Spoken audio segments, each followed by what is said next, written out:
Doctora, no, su micrófono está habilitado. Ahí. Muy buenas noches, muchísimas gracias. Estaba sin micrófono. Muy buenas noches a todos los participantes. Es un placer reencontrarnos una vez más, así sea a través de este medio, ya finalmente para concluir lo que es el primer módulo, ¿no? Con el tema de lo que es diagnóstico laboratorial para toxicología forense. Yo les comparto en este momento la pantalla. Muchas gracias. Y sí, ya están ingresando más participantes, que es lo bueno. Sí esperamos a los participantes que, bueno, en esta última clase con la doctora Ibáñez puedan hacer las preguntas correspondientes, salir de dudas si es que la tienen, ya que el examen es el día de mañana, sí, que es exactamente el sábado 13, a partir de las 9 de la noche. Son 10 preguntas, multiselección, bastante facilitas.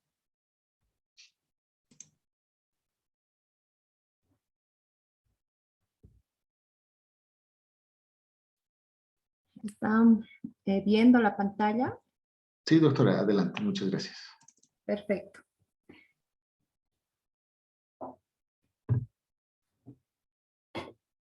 Bien, como les decía, vamos a avanzar con lo que es el último tema, diagnóstico laboratorial para toxicología forense, ¿no? Ya se les ha adelantado que la evaluación va a ser mañana, ¿no? Y bueno, está realmente muy facilita las preguntas. Bien, hablando un poquito, haciendo como una introducción, sabemos que el toxicólogo forense puede contribuir a determinar la causa de la muerte o simplemente establecer qué grado de relación tiene una sustancia química con ella. Sin embargo, la toxicología es la ciencia que va a estudiar los efectos adversos que estos agentes físicos, químicos, pueden producir en el hombre y en los animales, en tanto que la toxicología forense ya tenía cierto desarrollo como auxiliar de la medicina legal, pero sin identificarse como una especialidad propia de una ciencia. Es así que vamos a ir definiendo, ¿no? Algunos conceptos, ¿sí? En el laboratorio de toxicología se van a realizar pruebas de identificación de sustancias que producen dependencia psíquica o física, sometidas al control por la ley 1008, de elementos inorgánicos encontrados en residuos de disparos o de sustancias orgánicas utilizadas como tóxicos o de medicamentos de riesgo y otros, ¿sí? Bien, el laboratorio de biología forense se ocupa del análisis de muestras biológicas recolectadas como elementos materiales que son probatorios de posibles hechos delictivos. Hoy en día, en el laboratorio de toxicología forense, ¿no? Se tiene como función primordial el aislar e identificar drogas, pueden ser venenos u otros compuestos químicos, no solo en fluidos, sino también tejidos humanos, que estén relacionados con hechos que son pues un objeto de investigación criminal, cuando es pertinente y cuando estos puedan ser en realidad cuantificados. El laboratorio de toxicología forense se compone de dos áreas, una parte que es la química forense y toxicología forense. Con drogas de decomiso se realizan los análisis de alcohol, drogas de abuso, pesticidas, productos farmacéuticos, metales e inorgánicos. La toxicología forense se asoció al estudio de la muerte por envenenamiento. Posteriormente, otras circunstancias denotaron la necesidad de valorar las alteraciones fisiológicas que producen las sustancias una vez que ingresan al organismo, ingeridas, inyectadas a través ya sea de la piel o de alguna otra manera. Por lo tanto, una forma en que estas inciden sobre hechos delictivos, efectos distintos a la muerte. Vamos a recordar un poquito lo que se había visto en la anterior clase, ¿no? Sobre cómo ingresa el tóxico al organismo y qué es lo que produce. Una vez que el tóxico va a ingresar al organismo a través de ciertos procesos encargados de parte como es la toxicocinética, ¿no? La absorción, la distribución, el metabolismo y posteriormente la eliminación, ¿sí? Hace referencia a que una vez que el tóxico ingresa al organismo, ¿sí? La cantidad elevada, ¿ya? Va a provocar una respuesta y por lo tanto nuestro organismo va a desencadenar un mecanismo de reparación o de defensa. Cuando esta concentración o este tóxico va a superar la capacidad de mecanismo de reparación, se va a producir inmediatamente una respuesta que muchas veces va a llevar, o por lo general lleva a la muerte. Existen ciertos criterios que justifican el examen toxicológico. ¿Por qué se realiza? Para aclarar homicidios, ¿no? En todo el contexto, con una profundidad del estudio y según las circunstancias de la muerte y del propio cadáver. Lo mismo sucede con los suicidios, por ejemplo, los accidentes, ¿no? Todos los tipos de accidentes, tanto de tráfico como laborales, es imprescindible determinar, por ejemplo, si ese accidente ha sido a causa del consumo de alcohol o drogas de abuso. O sea, tiene una gran importancia el poder hacer un examen toxicológico, ¿no? También existen otros criterios de justificación, como son los naturales, muertes naturales que nosotros conocemos, que pueden ser muy limitados en este caso, ¿no? Hay una búsqueda más que cómo se ha causado la muerte. Quizás en un hospital uno quiera salir de dudas si es que se ha realizado una mala praxis. En caso de pacientes con drogodependientes, cuando se producen este tipo de muertes, por ejemplo, entonces es necesario hacer un examen toxicológico para ver las drogas de abuso, ¿no? Y las muertes por causas desconocidas. En este caso, todas las muertes por causas desconocidas justifican hacer un examen toxicológico a profundidad, eh, porque de esta forma se pueden aclarar las circunstancias de la muerte. Cuando vamos a realizar este tipo de diagnóstico laboratorial toxicológico, nos enfrentamos ¿a qué? A una dosis desconocida, ¿no? No sabemos cuál ha sido esa concentración que ha causado quizás el deceso del sujeto. Nos enfrentamos a un tiempo de uso desconocido, tanto una vía de administración y una frecuencia de uso desconocidos. Los factores de confusión potencial, la redistribución post-mortem, la concentración residual de drogas, una exposición pasiva a las drogas, contaminación ambiental, que también puede ser un punto muy importante a lo que uno se puede enfrentar. ¿Qué es lo que pasa cuando se nos pide en el laboratorio hacer una prueba? O sea, nosotros tenemos que realizar un planteamiento, ¿sí? Vamos a ir a hacer una detección de una droga de abuso, un tóxico, una sustancia nociva al organismo. Vamos a identificar este agente, vamos a cuantificar para finalmente dar nuestra interpretación. ¿Ya? Vemos que existen subdisciplinas, ¿ya? Como por ejemplo la toxicología post-mortem, ¿sí? La toxicología conductual, la toxicología antidopaje, la toxicología forense en el lugar de trabajo.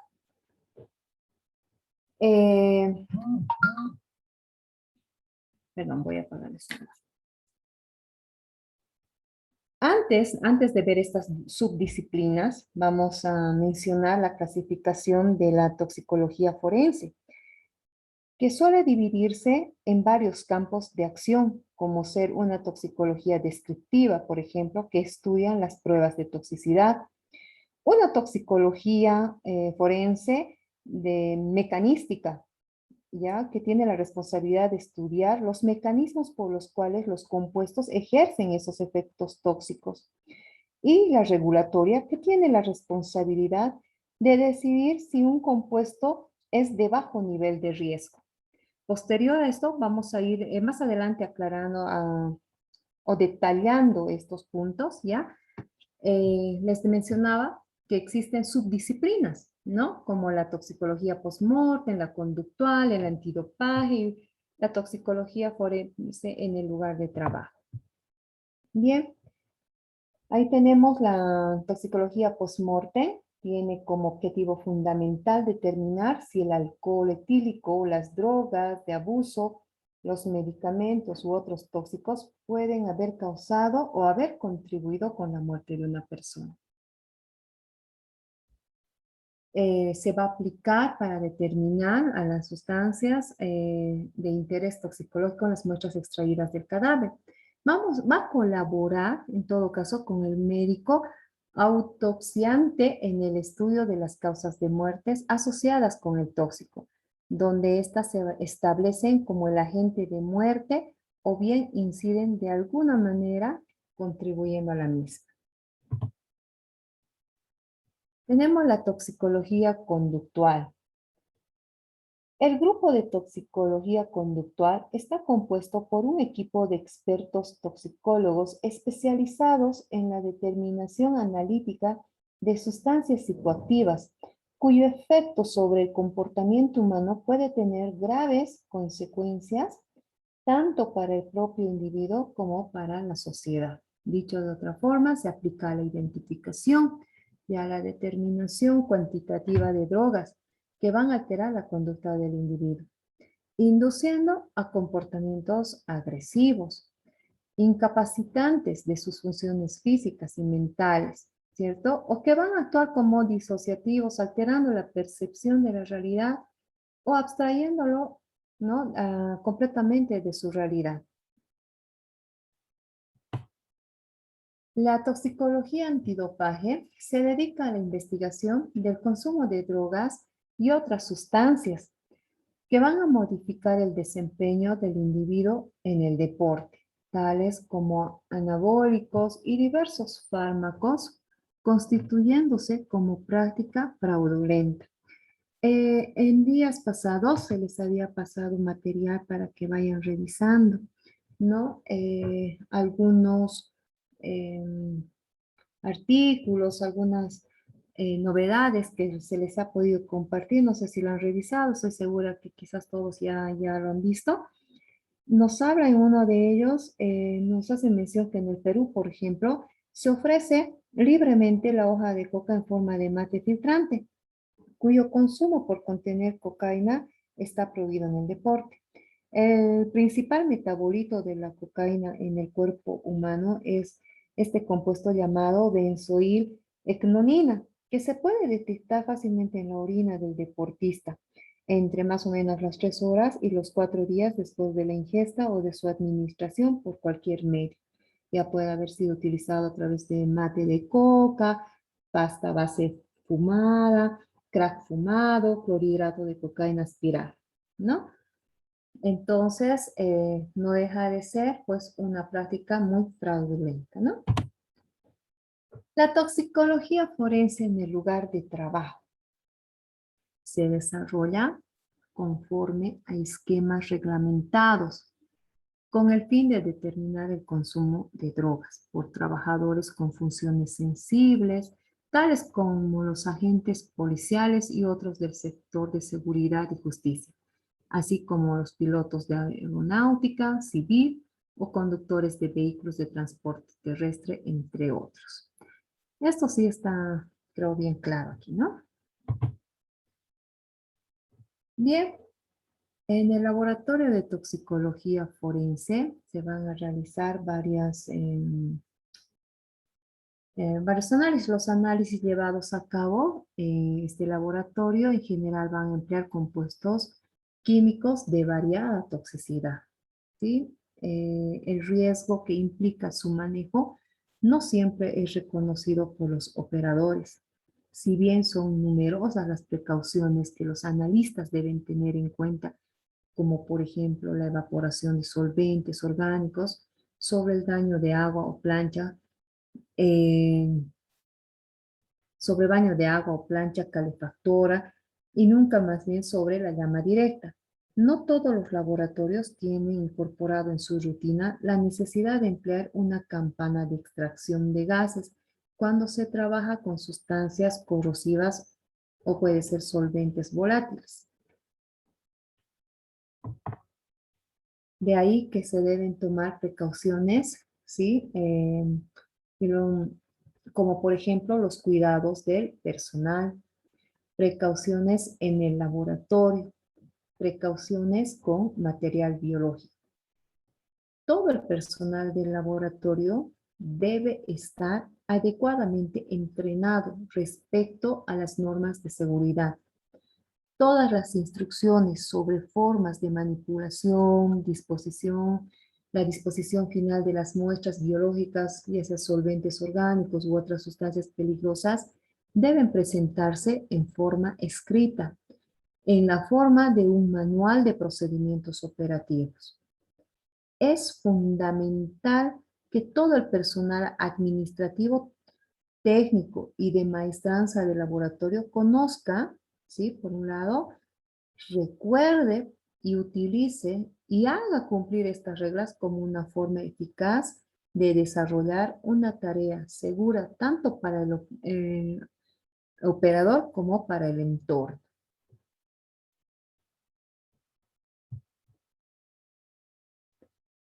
Como les decía, existe un sinfín de técnicas que se realizan, ¿no es cierto? Pero también existen varias muestras que se van a emplear no solo en el laboratorio de toxicología clínica, sino también en la de forense.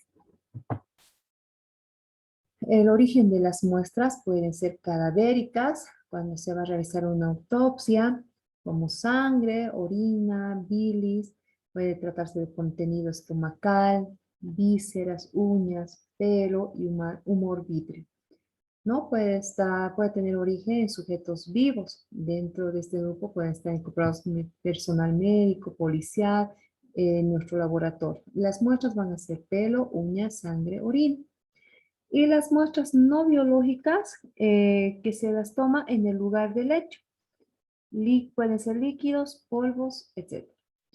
Cuando se hace la recolección, siempre tiene que estar acompañada de informe, el informe de autopsia, un acta de extracción, una síntesis del hecho, solicitud de puntos de pericia, cadena de custodia perfectamente rotuladas, presentar la garantía de ley y conservadas y enviadas al laboratorio en condiciones adecuadas.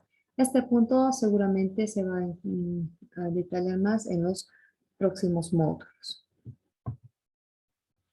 En cuanto a la recolección y al almacenamiento de las muestras en el laboratorio de toxicología clínica forense, puede ser vísceras, ¿no?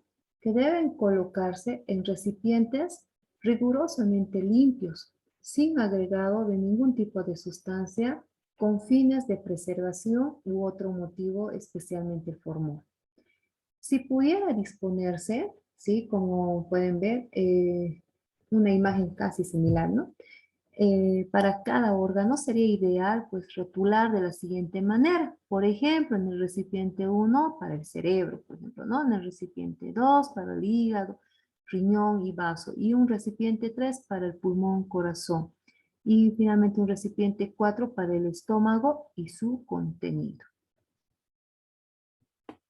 Si se trata de restos óseos, por ejemplo, para realizar las determinaciones toxicológicas en estos restos óseos, las muestras deben remitirse en cajas o bolsas de cartón cerradas. Si estas piezas óseas halladas van a estar húmedas, deben dejarse secar a la sombra y recién luego para enviarlas en sobres de papel cerrados. Generalmente se utilizan huesos procedentes de la cresta ilíaca o bien de huesos largos como el fémur. Si la muestra es sangre, ¿no? Los recipientes para enviar muestras de sangre tienen que ser frascos preferiblemente pequeños con su respectiva tapa para lograr cierre hermético o bien tubos de ensayo con cierre perfecto, ¿no? Debe agregarse en la mayoría de los casos fluoruro de sodio como preservador, aunque si es refrigerada y llevada rápidamente al laboratorio no es imprescindible. Como mínimo se necesitan 10 ml para someter este fluido a un estudio toxicológico y 2 ml para, por ejemplo, hacer un estudio de alcoholemia. En caso de que la muestra venga a ser pelo, por ejemplo, la recolección de estas muestras pilosas deben cortarse en el sector occipital, al sector más o menos de la coronilla, ¿no? Bien al ras del cuero cabelludo, en lo posible entre 1 o 2 gramos. En la práctica sería más o menos un puñado, un mechón que es suficiente. Tomar el extremo cercano al cuero cabelludo y colocarlo sobre el papel o cartón para luego abrochar con apliqué de broches de tamaño apropiado y colocar otro papel o cartón encima del anterior. Posteriormente se pega, ¿no? Según corresponda, siendo aconsejable resguardarlo siempre de la luz o en papel de aluminio. El envoltorio debe permanecer, esto, ojo, ¿no? Siempre tiene que estar firme y debe indicarse claramente la zona cercana al cuello cabelludo y la distal. Si la muestra es orina, la toma se realiza en forma similar para la recolección sanguínea, obviamente colocada en recipientes de mayor capacidad. Debe enviarse como mínimo 10 ml. Es conveniente remitir toda la existencia en vejiga. En casos post-mortem, por ejemplo, o la emitida por individuo vivo durante 24 horas. Se debe rotular y cerrar perfectamente. Debe indicarse el mes, día y hora de emisión o recolección, así como la fecha y hora de una dada circunstancia por la que se pide la determinación. Esta determinación puede deberse a la identificación de la cocaína o sus metabolitos. No debe agregarse ninguna sustancia como conservante y sí o sí debe ser refrigerado a 4 grados centígrados. En cuanto a las prendas para la investigación de pólvora, por ejemplo, tanto los residuos como las partículas de pólvora parcialmente quemadas se depositan sobre una superficie en una disposición definida, dependiendo de la distancia que existe entre el blanco y la boca del cañón. Cuando se trata de disparos de contacto, deberán examinarse todas las ropas que se hallan en el camino del proyectil.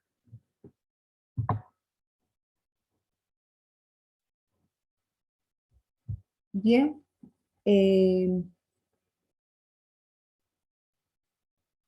estudios inmunohematológicos que se realizan. La toma de muestra para estos estudios tiene como objetivo identificar la identificación en cadáveres o en los individuos, ¿ya? De manchas de sangre y manchas de semen. La recolección de muestras para la identificación de cadáveres o de individuos puede obtenerse en distintas circunstancias. Una de las posibilidades puede ser mediante el procedimiento de autopsia, ¿no? O sea, cadáveres, obteniendo una muestra sanguínea de aproximadamente 15 ml por punción intracardíaca directa, utilizando una aguja y la jeringa descartable, tomando en cuenta siempre que tienen que estar estériles y secas.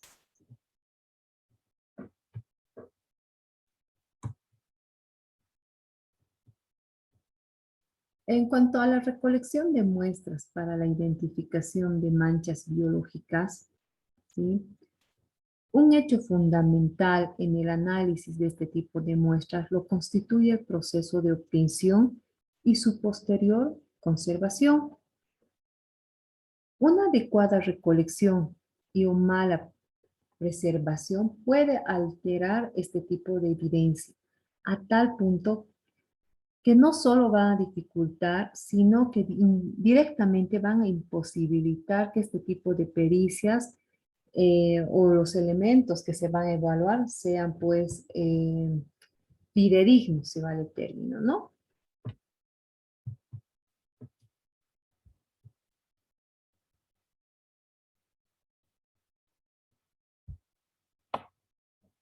En cuanto a las manchas de sangre, en un principio estas manchas poseen un color rojo brillante que paulatinamente cambiará a una tonalidad pardo rojiza.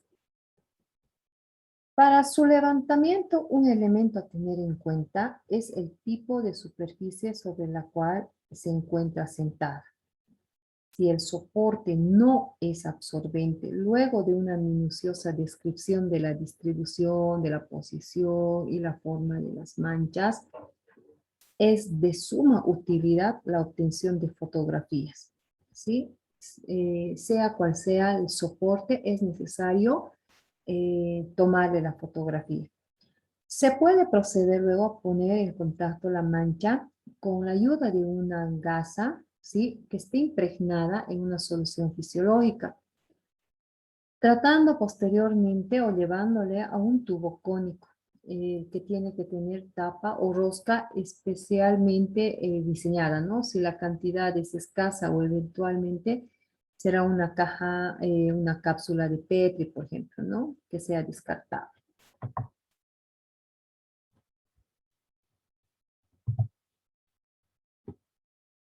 Cuando se tratan de manchas de semen, el elemento de importancia es el espermatozoide, pues, ¿no? Y su observación en forma completa es prueba irrefutable de la presencia del esperma. Dicha célula es muy lábil, siendo habitual que la cabeza se separe de la cola, imposibilitando así su diagnóstico. Es responsabilidad secar las prendas, ya es el ministerio, dice, no, secar prendas ya que la humedad afecta los espermatozoides.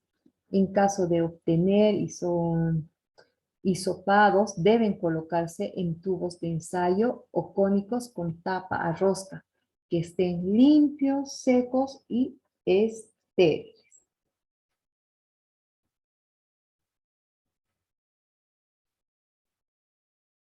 Bien. En este caso es necesario mencionarles, por ejemplo, que cuando se va a tomar, se va a hacer una dilución de la muestra, ya sea solución, puede ser solución fisiológica, no debe ser, ¿cómo les puedo decir? Debe haber mucha experiencia en el manipuleo de esta muestra, porque al hacer la dilución se puede dañar la estructura del esperma, ¿no? Son, como les decía, células muy lábiles. Si hay mucha concentración de solución fisiológica, por ejemplo, se puede salir la colita, ¿no? La cabeza, se puede desmembrar el esperma y ya esto dificultaría en sobremanera, pues, el estudio a realizar.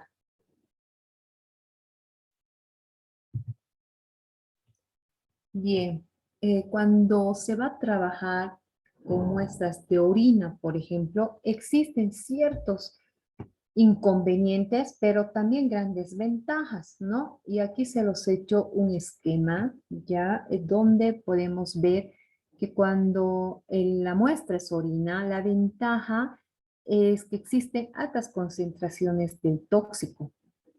Existe una posibilidad de empleo de los métodos de inmunoensayo, por ejemplo, y gran disponibilidad, ¿no?, de las cantidades de la muestra. Para obtener esta muestra, sin duda alguna, no se necesita la adición de conservantes. El inconveniente fundamental es que no existe una correlación con el estado clínico. ¿Mm?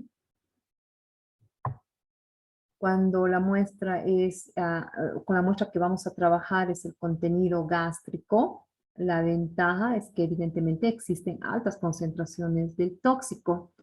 ¿Sí? El tóxico se encuentra intacto, o sea, no se ha metabolizado, ¿no? Y no requiere la adición de conservantes. El inconveniente es que no siempre se pueden emplear estos métodos de inmunoensayo. Si la muestra es sangre, la ventaja es pues, que existe una correlación directa con el estado clínico. Sin embargo, los inconvenientes con los que tropezamos es que existen bajas concentraciones de tóxico, ¿sí? Justamente por la toxicocinética, ¿no? Y otro inconveniente es la necesidad de preparación previa de la muestra. Necesitamos adicionar conservantes, ¿no? Para ver si vamos a trabajar con plasma, con suero o la sangre total. Si la muestra a trabajar es saliva, por ejemplo, es de fácil obtención. Eso es una gran ventaja, ¿no? La dificultad de adulteración. ¿Por qué? Porque directamente lo tomamos de una forma rápida, sencilla. Otra ventaja es que es posible la correlación con los niveles plasmáticos. El inconveniente es que requiere técnicas analíticas, ¿ya? Que son muy sensibles y falta realizar estudios para evaluar los niveles encontrados. Bien, existen tiempos de detección, ¿no? Si la sustancia de abuso a la que queremos encontrar es cannabis, por ejemplo, en saliva, tarda en un tiempo de 7 a 14 horas, en tanto que si buscamos cannabis en orina, va a ser entre 5 días a 20, ¿no? Lo mismo sucede con la cocaína. Su tiempo de detección oscila entre las 5 o 20 horas, pero si el material a buscar es orina, oscila su tiempo de detección entre 1 a 4 días. En cambio, cuando queremos diagnosticar los opiáceos, por ejemplo, en saliva, tiene un tiempo de detección entre 3 a 24 horas y en orina hasta 2 días. En el caso de las anfetaminas, hasta 50 horas, ¿no? En saliva. En cambio que en orina tenemos solo 2 días. Si la muestra a trabajar es el cabello, ¿sí? Permite constatar consumos previos a la toma de la muestra.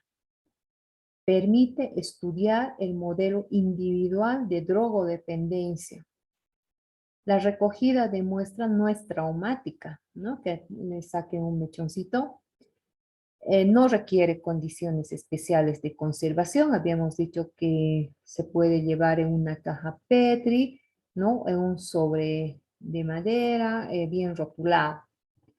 La posibilidad de estudios epidemiológicos está a gran escala, ¿no?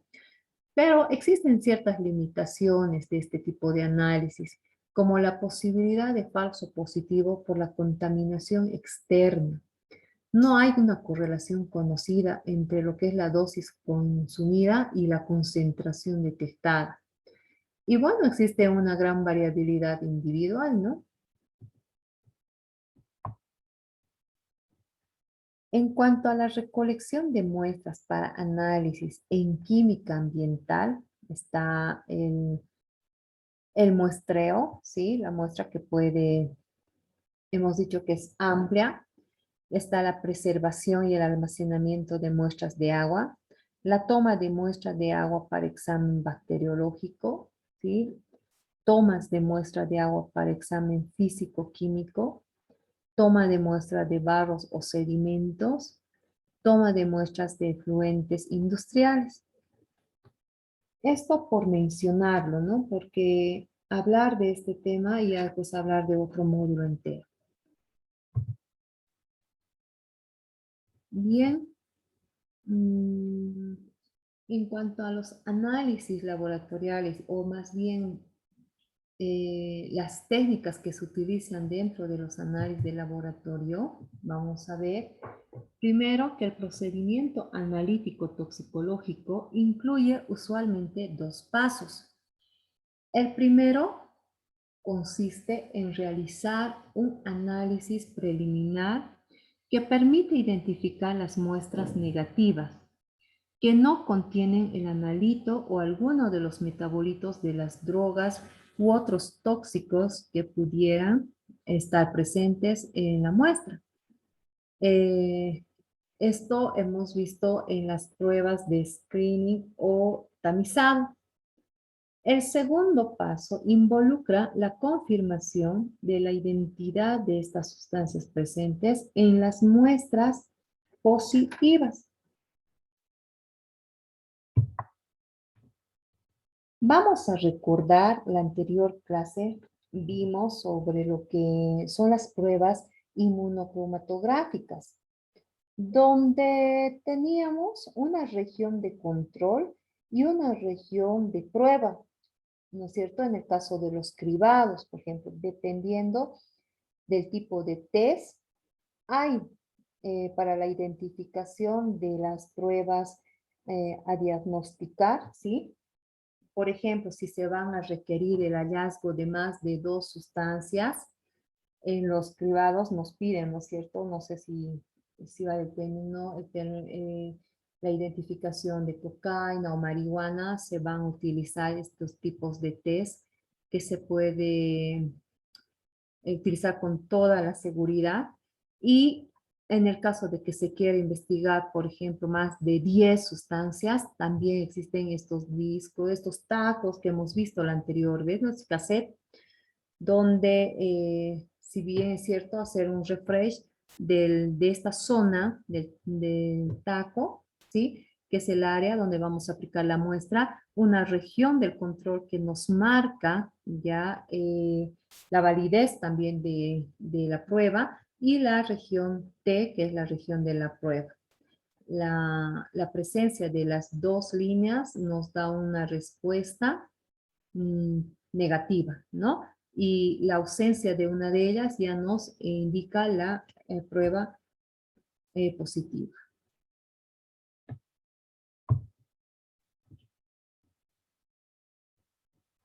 En cuanto a la elección, ¿sí? de un método analítico, tenemos, vamos a ver por un lado qué es la recuperación, que se determina en una muestra a la que se le agrega patrones de concentración conocida del analito en cuestión y procesada con igual método analítico en el empleado en las muestras de concentración desconocida. Esta concentración obtenida se la relaciona con la obtenida a partir de un patrón puro que no ha sido sometido a ningún tratamiento. Dicho de otra manera, tenemos varios patrones que tienen o pueden tener diferentes concentraciones. Y ahí podemos hacer la comparación, porque la muestra que vamos a analizar en realidad no sabemos qué concentración va a tener. Entonces es muy importante siempre tener un control, ¿no? En cuanto al tema de precisión, por ejemplo, vemos que es una medida del error variable y se define como la concordancia entre medidas repetidas de la misma muestra. Existen dos tipos, el intraensayo y el interensayo, ¿no? También conocida como reproducibilidad, ¿sí? Si queremos, por ejemplo, poner a prueba una nueva técnica, ¿sí?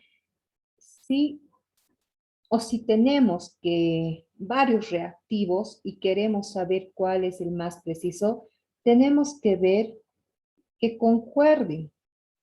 Tenemos una determinada concentración, ¿sí? Sabemos cuál es el valor de la muestra que estamos analizando y, bueno, vemos si son o no reproducibles. En cuanto a la seguridad o a la exactitud, decimos que es la medida del error sistemático.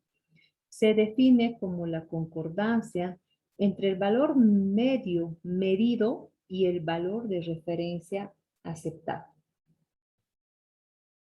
Cuando tenemos una exactitud, puede que sea reproducible el valor, pero eso no necesariamente quiere decir que se está analizando bien. El diagnóstico para eso se realiza un control del patrón y en realidad se le tiene que comparar con el patrón de control.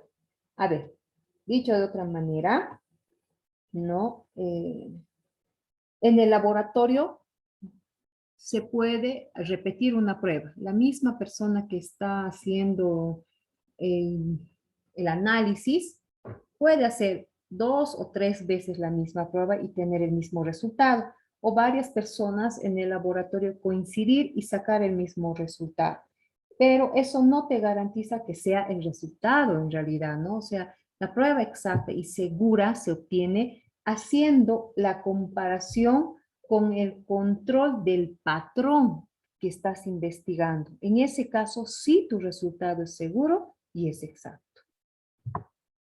En cuanto a la linealidad, ¿sí? Consiste en verificar, ¿no?, que en el patrón de calibración utilizado, la relación entre la respuesta definida por el área o altura de los picos cromatográficos y la concentración es lineal en el intervalo de concentraciones presentes en las muestras analizadas. Finalmente, vemos el tema de sensibilidad, ¿no? Un método es sensible cuando cambios pequeños de concentraciones van a originar cambios significativos en la respuesta analítica. El límite de detección se define como la señal más baja del analito expresada en concentración, que se puede diferenciar de un blanco analizado en las mismas condiciones. Esto creo que sí está claro.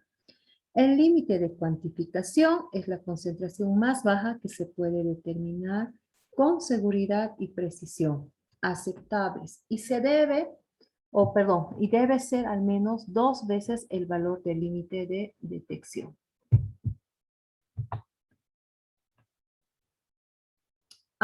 Esta imagen, ¿no?, es un gráfico que nos ayuda a comprender lo que estamos diciendo, ¿sí? Es un esquema que nos va a orientar, por ejemplo, que un cribado, ¿sí? Son pruebas que hemos mencionado, técnicas de alta sensibilidad, pero son menos específicas. En este caso, para realizar estas pruebas se deben valorar siempre el riesgo-beneficio, porque se puede dar casos en obtener resultados falsos positivos o falsos negativos. La persona que está haciendo el análisis, por ejemplo, debe, como les digo, tomar en cuenta estas variables y ser muy selectiva en el momento de tomar la decisión de una prueba. Esto va a depender mucho de cómo se solicite esta prueba del cribado, ¿no? Los elementos o los metabolitos a investigar. Repito, hay pruebas que tienen una alta sensibilidad, pero una baja especificidad. Por eso es necesario repetir las pruebas para dar un resultado más claro y conciso. La garantía de calidad ha sido definida como el conjunto de acciones realizadas para asegurar la fiabilidad de los resultados, ¿sí?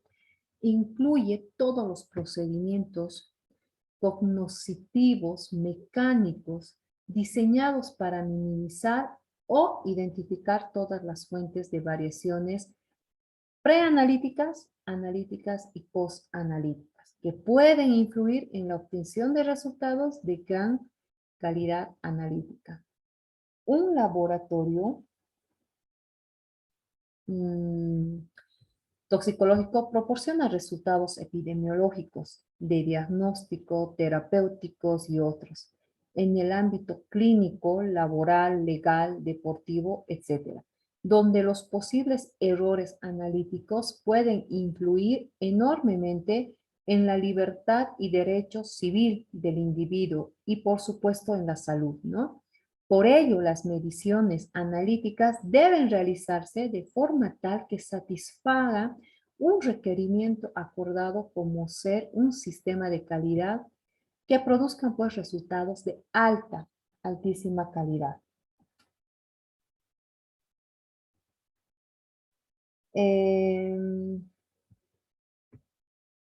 Por ejemplo, esto nos habla que un laboratorio eh, clínico, ¿no es cierto?, de rutina, puede ser que al hacer un examen de glucosa nos equivoquemos en el resultado, ¿ya?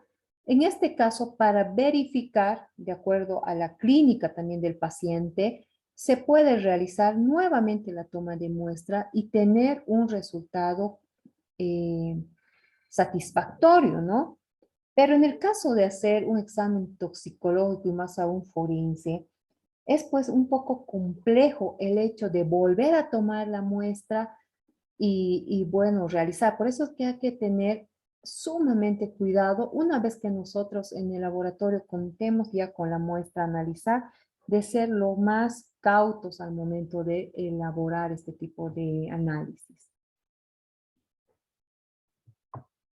Hemos dicho, y esto creo que ya se ha mencionado en dos clases anteriores, que pueden existir fallas, ¿no? En las diferentes fases de análisis, ya sea en la preanalítica, en la analítica y en la posanalítica, donde veíamos que en una fase preanalítica existen fallas entre un 46 a 68% debido a ciertos factores. Puede ser tipo tiempo de ayuno, transporte inadecuado, una mala interpretación de la exigencia, una centrifugación inadecuada, etc.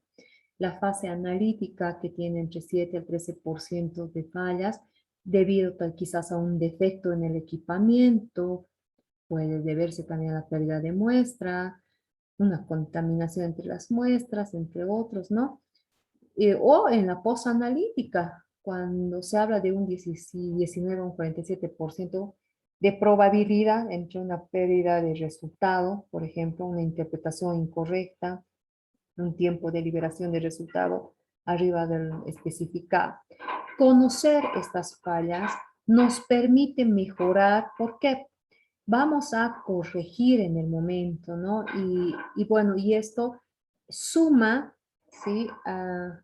Hace un sinergismo ¿para qué? Para coadyuvar y obtener mejores tratamientos, si vale el término, en el momento de hacer el diagnóstico, ¿no?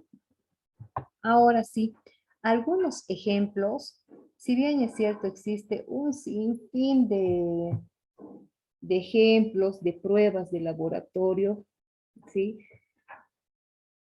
Vamos a mencionar algunos ejemplos de diagnóstico laboratorial toxicológico de especialidad.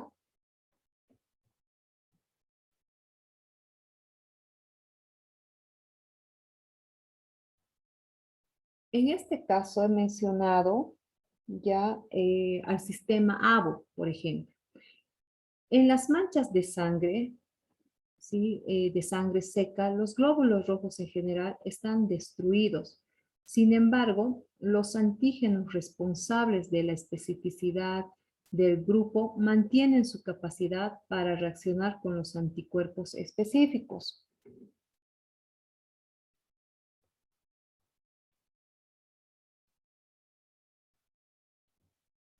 Eh, Claro está que en estas condiciones las técnicas de aglutinación directa no son aplicables. Pueden investigarse tanto las aglutininas, anticuerpos anti-A y anti-B, como los aglutinógenos A, B y O. Por ser las más utilizadas, se detallan aquellas técnicas orientadas a detectar la presencia de los últimos. Una vez más, les decía, bueno, hace rato, ¿no? Que las pruebas de diagnóstico laboratorial toxicológico es de alta especialidad, requiere de mucho conocimiento, y en relación a la toxicología es tan amplio, es una disciplina en realidad, ¿no? Que no podremos abarcar en una sola clase todo lo que se refiere al diagnóstico laboratorial en sí, pero por ser las pruebas más utilizadas de rutina, se hace manejo de este tipo de ejemplos que les estoy mencionando. Cuando se va a realizar un examen toxicológico, por ejemplo, no solo se trata de investigar las drogas de abuso, sino que también una vez que nos llega la muestra, debemos fraccionar, porque se piden otro tipo de pruebas mm, que son referentes a los laboratorios, al tipo de laboratorio clínico, ¿no? Que entra, ¿sí? A ser un apoyo no solo para el médico tratante, en este caso el forense, sino también para el diagnóstico del mismo. Por ejemplo, como les decía, en todo caso, las manchas de sangre, ¿no es cierto? dentro del sistema ABO, ¿no? Como ya les he mencionado. Ahora tenemos otro sistema, perdón, todavía nos falta. El sistema ABO, de acuerdo al método de absorción, inhibición, esta técnica puede utilizarse no solo en las manchas de sangre, sino también en otros fluidos biológicos tales como saliva y semen. Básicamente, el método consiste en enfrentar la mancha en estudio con un antisuero de título conocido, al cual, perdón, al cual transcurrido un cierto tiempo se lo retitulará. Una disminución del título original indicará la presencia del antígeno investigado. El método de absorción o elusión, ¿no? Que se maneja en el sistema ABO, esta técnica ofrece excelentes resultados y puede ser empleada para el sistema ABO. También puede utilizarse para el estudio del sistema ARH, aunque los resultados suelen no ser confiables y de ahí, ¿no? Que su relación sea desaconsejada por muchos autores. Las manchas de semen. En los casos de violación es común contar con muestras de semen secas, asentadas sobre diversos soportes o bien hisopados obtenidos de la víctima. A su vez, este tipo de delitos sexuales constituyen un grupo de hechos sumamente difíciles de comprobar. De allí que el procedimiento de los, perdón, que el procedimiento de los materiales citados adquiera gran importancia, ya que con las técnicas actuales podría demostrarse de manera fehaciente la intervención de un determinado individuo. De acuerdo a la localización de la mancha, la visualización de espermatozoides completos constituye por sí sola la única prueba irrefutable de la presencia de semen en una mancha. De allí que previo a detallar las técnicas a emplear para tal fin, es importante repasar someramente su estructura. Los espermatozoides son células móviles compuestos básicamente por la cabeza, en la cual se encuentra el núcleo, el cuello, cuerpo y cola. Debemos tomar también en cuenta su longitud, que oscila entre los 40 y los 50 micrómetros, perdón, mientras que con respecto a su forma, la cabeza, ¿no? Vista de frente es oval y mientras que de perfil es aguzada. Otro ejemplo, el análisis del etanol por electrofotometría.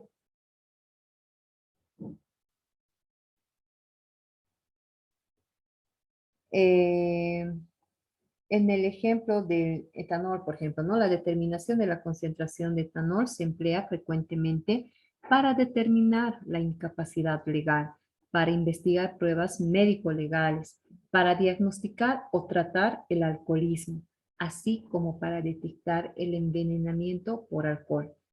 Al ingerir alcohol, ¿no? Este se infiltrará por todos los tejidos al organismo en un periodo de 1 hora. Aproximadamente el 95% del alcohol se va a metabolizar en el hígado y el resto se va a excretar tal cual, sin sufrir ninguna alteración. El análisis del etanol es un método líquido cinético que está listo para usar basado en la alta especificidad de la enzima de alcohol deshidrogenasa o ADH para el etanol. En presencia de esta enzima nicotinamida adenina dinucleótido, el NAD. El etanol se oxida inmediatamente a acetilaldehído y va a producir también una molécula de NAD. La reacción enzimática, ¿no? Puede seguirse mediante espectrofotometría a 340 nanómetros.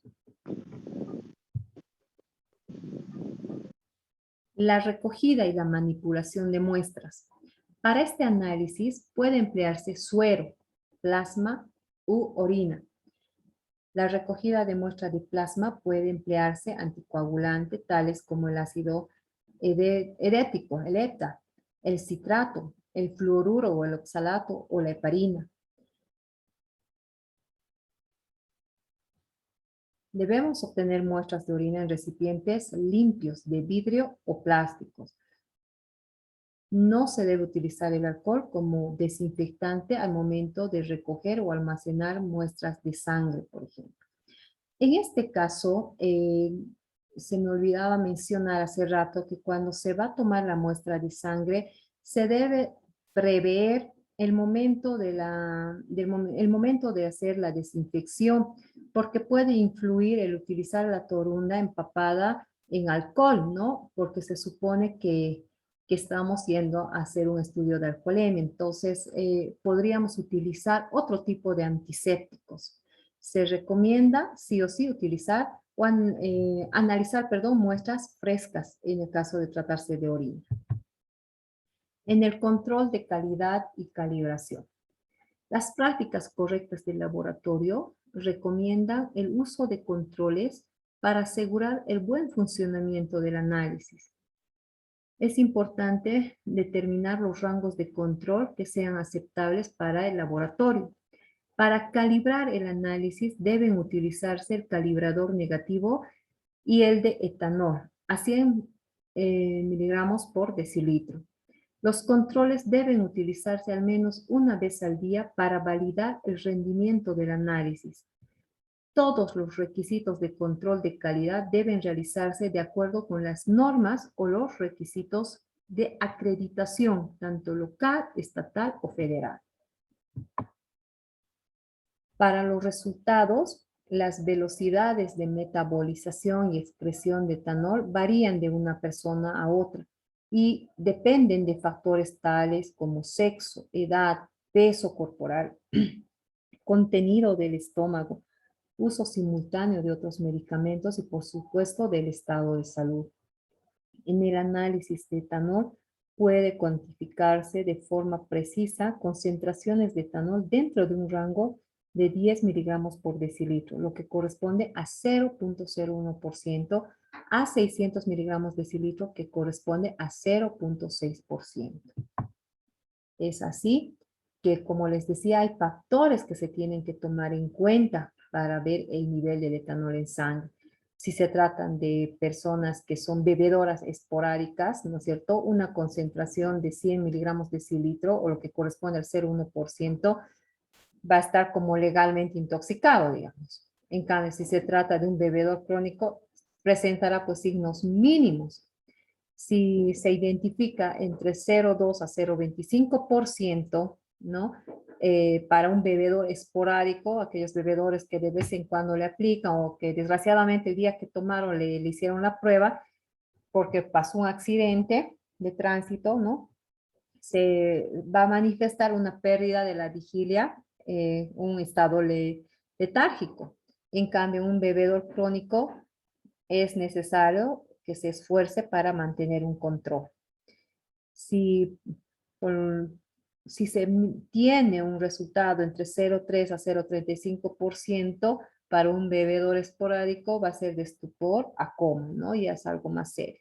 En cambio, si se trata de un bebedor crónico, tendrá una conducta, como lo he puesto aquí, amodorrado y lento. Cuando ya supera, está más de 0,5%, para un bebedor esporádico significa una muerte, en tanto que el paciente o la persona que toma de años, esto le induce solamente a un coma. Las limitaciones, ¿no?, que se tienen que tomar en cuenta, por ejemplo, los niveles de intoxicación de alcohólico legal varían. El resultado de la prueba debe interpretarse considerando los síntomas y antecedentes clínicos.